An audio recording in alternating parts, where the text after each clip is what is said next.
예, 반갑습니다. 여러분들, 이 시간에는 삼투압과 팽합에 대해서 공부해 볼게요. 앞 시간에 이제 우리가 삼투 현상이 뭐다 하는 거를 쭉 배워왔습니다. 이게 이제 식물 세포하고 동물 세포하고 삼투 현상이 일어날 때 그 형태 변화가 다르죠. 그러면서 이제 이 팽합이라고 하는 이 말이 나오는데요. 자, 요에 대해서 공부해 볼게요. 지금 농도가 다른 용액에다가, 즉 세포액과 농도가 다른 용액에다가 세포를 갖다가 집어넣으면 식물세포하고 동물세포하고 형태 변화가 다르게 나타나죠. 이런 식입니다. 이게 지금 동물세포입니다. 적혈구를 지금 넣은 겁니다. 저장액에다가 넣었습니다. 여러분들 저장액이 뭐죠? 네. 세포액보다 농도가 낮은 용액을 말을 하는 거죠. 저장액. 등장액은 세포액과 농도가 똑같은 용액. 고장액은요, 세포액보다 농도가 높은 용액. 그걸 이야기하는 겁니다. 여하튼 저장액에다가 세포 적혈구를 갖다가 넣으면 삼투가 일어나겠죠? 항상 삼투의 방향은 어느 쪽? 예, 고농도 쪽입니다. 고농도 쪽이에요. 왜? 물키기 위해서 높은 쪽으로 가서 물키는 겁니다. 항상 그걸 잊어버리면 안 돼요. 그래서 저장에다가 넣어버리면 바로 세포 쪽으로 물이 막 들어옵니다. 그래가지고 세포가 점점 늘어나다가 빵 터져버립니다. 이게 바로 적혈구에서 일어나고 있는 거죠. 동물세포에서. 등장액 같은 경우는 넣어버리면 아무런 일도 일어나지 않습니다. 물론 이 경우에 물이 들어가지 않는 건 아니고요.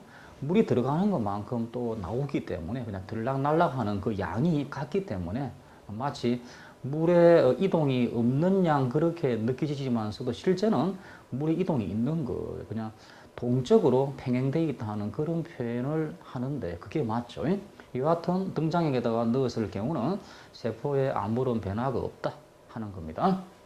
하여튼 들어가는 물의 양하고 나오는 물의 양이 똑같다 이렇게 알아두시는 게 우리가 시험 문제 대비하는데 좋습니다. 그 다음에 고장액에다가 넣었을 경우는 이제 세포 바깥쪽이 농도가 높으니까 그쪽으로 물이 빠져나가겠지? 빠져나가겠죠? 그러면서 이제 세포 형태가 찌그러듭니다. 이렇게 찌그러져 버려요. 이게 바로 동물 세포에서 일어나는 그런 일이죠. 우리는 이거 세포 쪽으로 물이 들어가 가지고 그냥 세포가 터져 버리는 거. 이걸 용혈이라 그래요. 용혈 현상. 용혈 현상. 용혈 현상. 예. 아까도 언급했듯이 저장액이 뭐고 등장액이 뭐고 고장액이 뭐다 하는 거 한 번 더 나와 있죠. 자, 한 번 더 읽어볼까요? 저장액은 적혈구액보다 농도가 낮은 용액, 등장액은 농도가 같은 용액, 고장액은 농도가 높은 용액을 말한다 하는 거예요. 여하튼 동물세포에서 일어나는 것들입니다. 그 다음에 이제 식물세포에서는 그럼 어떠한 일이 일어나냐? 그러면요. 예, 요거죠. 지금 식물세포를 넣었습니다. 저장액에다가 넣고 등장액, 고장액에다가 넣었습니다. 자, 지금 저장액에다가 넣었을 경우에요. 세포 쪽으로 물이 들어올 건데 삼투 현상으로 이 경우는 별로 형태 변화가 일어나지 않습니다. 왜 그러냐 그러면요. 왜 그럴 것 같아요? 예, 세포벽 때문에 그러는 거죠. 세포벽이 하도 튼튼해 가지고 끄떡 없습니다. 이래서 약간 빵빵해질 뿐이지 세포 형태가 별로 변하지 않아요. 등장액에서는 아무런 변화가 없을 거고요. 역시 물이 들어가는 양하고 나오는 양이 동일하다. 이렇게 이해를 해야 합니다. 그 다음에 고장액에다가 넣었을 경우는요. 이 경우는 역시 형태 변화는 별로 없어요. 거의 변하지 않습니다. 왜? 세포벽 때문에요. 그래서 뭐 세포의 형태가 찌그러든다 이런 경우 일어나지 않아요. 근데 이제 이게 물이 빠져버리면서 세포벽은 가만히 있는데 원래 그 세포벽하고 세포막이 붙어 있는 거죠. 근데 이게 물이 빠져나가면서 세포막이 쪼그라듭니다. 그 과정에서 이제 세포벽하고 떨어지면서 세포막이 쪼그라들어 버려요. 바로 이러한 일이 일어나는 거죠. 세포백은 가만히 있는데, 즉 형태는 변하지 않는데 안쪽에 있던 세포막이 떨어지면서 쪼그라져 버려요. 이러한 일이 일어납니다. 우리는 이러한 일, 그러니까 세포 쪽으로 물이 들어와 가지고 그냥 세포 형태가 좀 빵빵해진 것, 이런 것을 말을 하기를 팽륜 상태라고 합니다. 팽륜 상태. 팽륜 상태. 그리고 이 경우를 세포막이 떨어져 가지고 오히려 쪼그라드는 이 현상, 이걸 원행질 분리라고 이야기합니다. 원행질 분리. 여러분들 세포막에 있는 것이 뭐죠? 세포막 안쪽에 있는 것이 뭐죠? 그게 바로 원행질이잖아요. 즉 원행질이 세포백에서부터 분리돼 가지고 쪼그라진다. 그래 가지고 하여튼 원행질 분리 현상, 이렇게 이야기합니다. 아시겠습니까?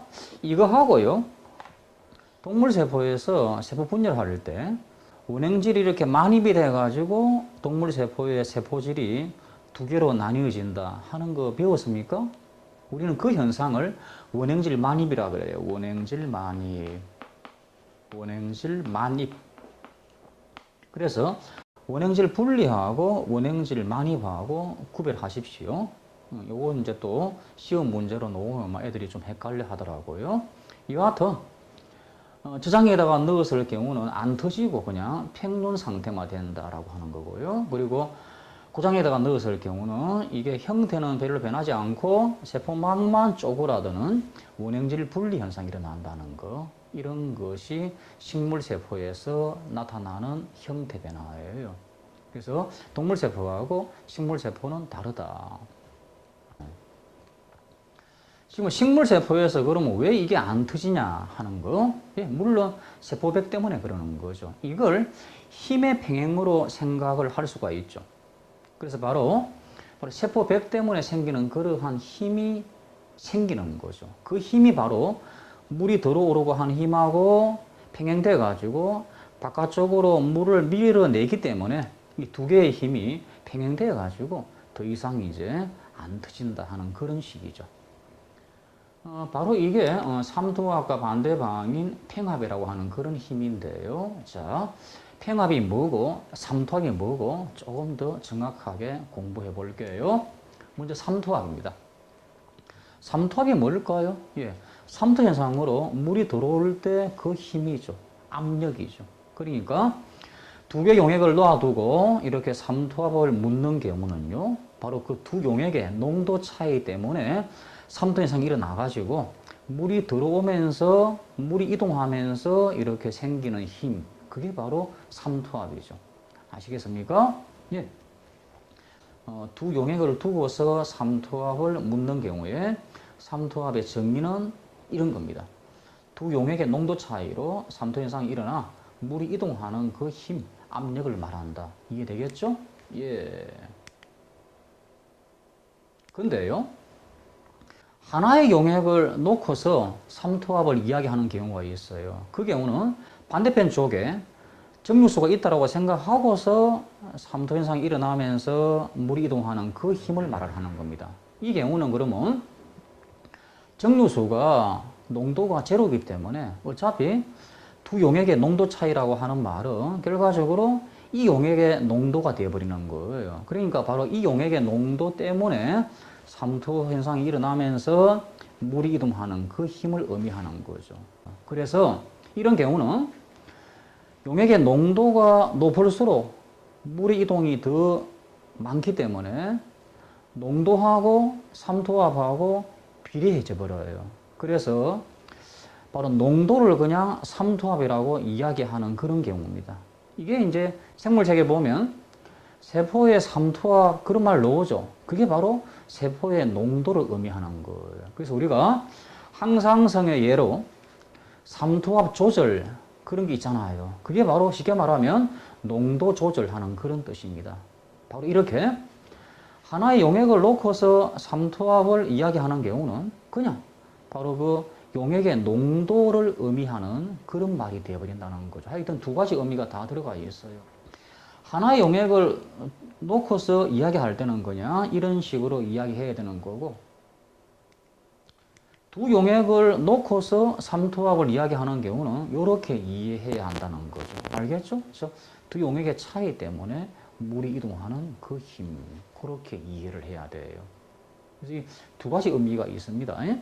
두 가지 의미가. 그래서 경우에 따라서 이렇게도 생각해야 되고 또는 이렇게도 생각을 할 줄 알아야 돼요. 근데 이렇게 생각하는 것이 일반적으로 생물책에서는 많아요. 그래서 세포의 삼투압, 용액의 삼투압 그러면 바로 이 경우고 바로 세포의 농도, 용액의 농도 그 자체를 의미하는 겁니다. 아시겠습니까? 그러면 저장액에다가 이렇게 세포를 두었을 때 삼투압의 방향은 어느 쪽이죠? 물이 바로 세포 쪽으로 들어갈 거니까 저장액에다가 이렇게 세포를 두었을 때 삼투압의 방향은 세포 내로 물이 들어가는 거예요. 그러니까 바로 저장액에다가 두었을 때 삼투압은 물을 들어가게 하는 힘이다. 그렇게 생각을 하면 된다는 겁니다. 그래서 바로 물을 들어오게 하는 힘이 바로 삼투압이다. 어디에서요? 저장액에서. 이렇게 생각을 하면 돼요. 이제 팽압이라는 것이 뭐냐? 그러면요, 이제 세포 내로 물이 들어오겠죠. 그러면 이 물이 세포벽을 밉니다. 바로 이 세포벽을 미는 힘, 그걸 팽압이라고 해요. 여러분들 물리 시간에 작용과 반작용 법칙 배웠죠. 그러니까 물이 세포벽을 밀면 그 반작용 때문에 세포벽도 물을 밀게 돼 있어요. 바로 이 힘 때문에 물이 바깥쪽으로 나가려고 합니다. 예, 그러니까 세포벽도 물을 민다는 거죠. 그래가지고 삼투압과 반대 방향으로 물을 밀어내게 하는 힘이 생기는 거예요. 엄밀히 말하면 이걸 팽압이라고 포함시키면 안 될 것 같은데 일반적으로 그냥 요 힘도 팽압으로 포함시켜 버립니다. 그러니까 원래 그 팽압의 뜻은요, 세포벽에 미는 힘, 그거죠, 물이. 그런데 이 바로 반작용에 해당되는 힘, 이것도 팽압에 포함시켜 버려요. 바로 요 힘이 바로 반대편 쪽으로 물을 나가게 하는 겁니다. 그래가지고 삼투압은 들어오게 하는 힘이고 바로 팽압이 나가게 하는 힘으로 작용한다. 그렇게 이야기하는 거예요. 알겠습니까? 예. 세포벽을 미는 힘이 없으면 팽압은 생기지 않는다. 이 말 이해되겠죠? 어차피 세포 내로 물이 들어와가지고 세포벽을 미니까 팽압이 생기는 거예요. 그러니까 만약에 세포에서 물이 빠져버리면 그럼 그때는 아예 팽압이라고 하는 것이 존재하지 않습니다. 즉 팽압이 없는 겁니다.